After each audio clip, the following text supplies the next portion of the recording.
Hello, I'm going to discuss this issue of whether the Bible, the Christian Bible, whether the Christian Bible should be regarded as the sole authority for Christian doctrine, Christian teaching.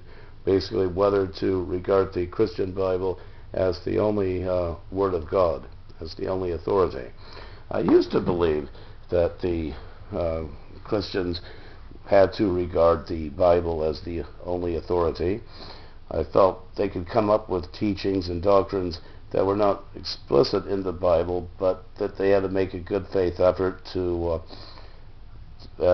get their theology from the Bible, and they could come up with variations in order to explain the theology that's in the Bible, but I didn't think they should be making up theology that's not in the Bible, and that they should just use the Bible as the final authority. And if they couldn't interpret something perfectly, they then could go outside the Bible to try to figure out what something meant.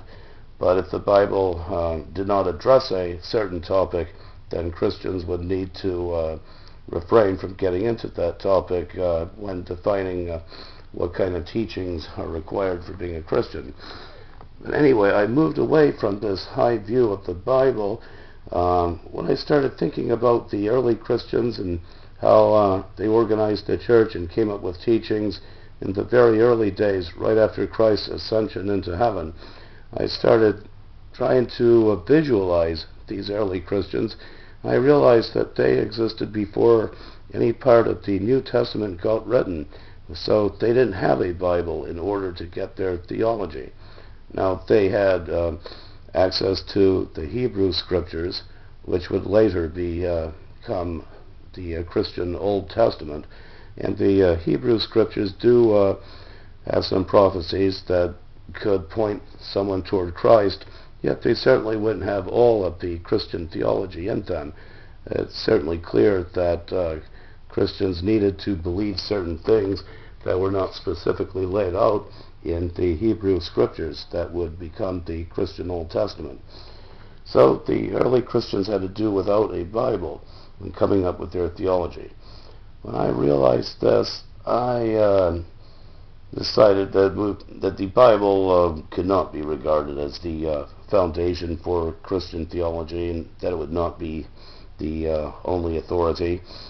And so I was basically in a stalemate situation. I didn't know what to do at that point, but I realized that the Bible did have some validity to it, and so I started reading a bit more, and I found in Acts 15 and in various other places where the Christian leaders were coming up with theology, and sometimes it was based on stuff they had read in the Hebrew Scriptures, but they also came up with stuff on their own. It was as if God had given them some special power to come up with theology. And it was not a situation where each Christian could pray to get the answer, something like that. It was specified leaders of the church that would come up with the theology, and the Christian lay people were expected to go along with it, even if it didn't make sense to them at the time. So now I was in a checkmate situation.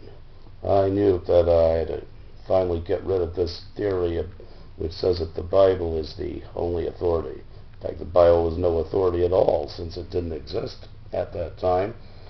And I realized that I needed to figure out how the Bible came about and the purpose of it. And it now seems clear that in the early days of Christianity, some of the Christians began to write things down.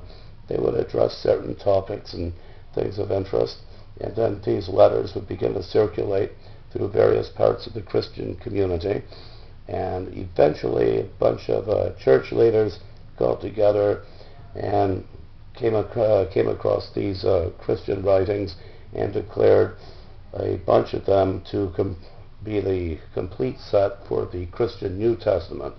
And they decided that a complete set of these writings would be the Christian New Testament, and had that as part of the Christian Bible.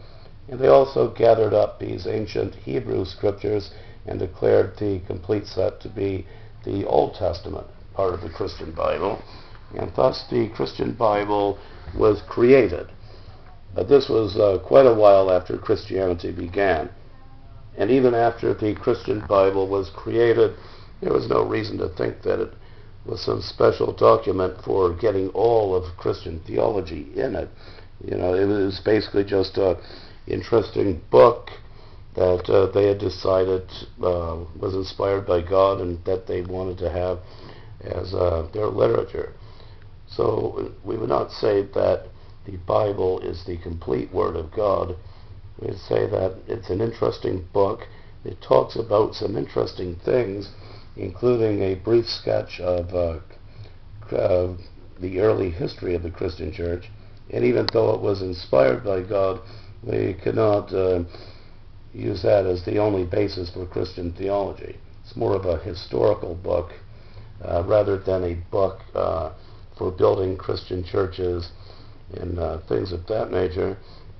And also the Christian church had to continue on ever since the apostolic era. And the Bible does contain clues as to how the Christian church was to be structured. For one thing, you had Christ, who would be the king. Okay?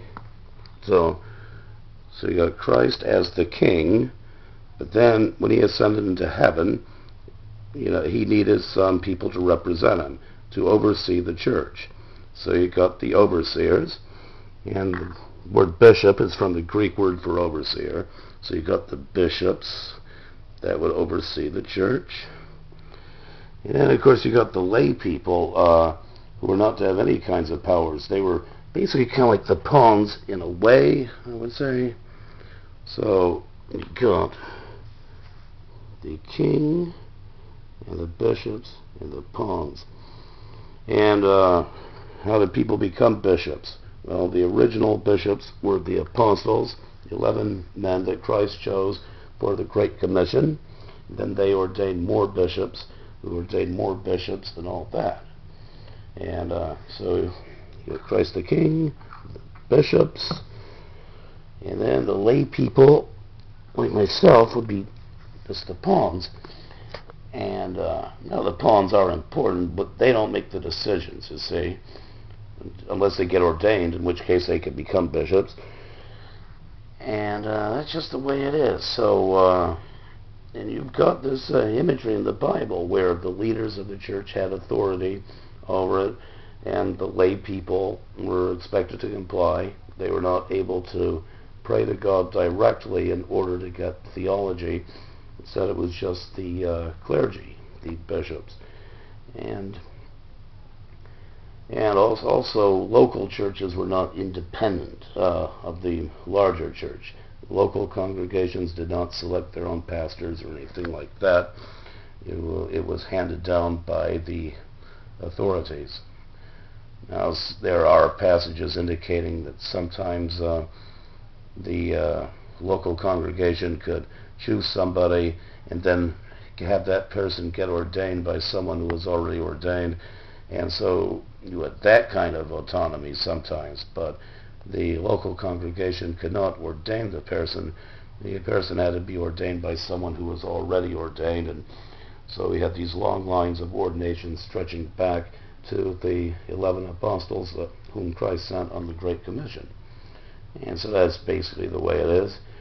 And so I now think that the people who say that the Bible is the only authority for Christian doctrine, I think that those people are now in checkmate, really, because their logic makes no sense when you realize that Christianity had to exist before the Bible got written, and Christianity could have continued on even if the Bible had never gotten written at all. And Christians really didn't need the Bible. It was just like some extra thing that came in there, and people found it interesting and started using it. And I use it. I enjoy reading it, but you just can't go wild and think of it as some really high up book that can override the authority of the ordained clergy, the validly ordained clergy.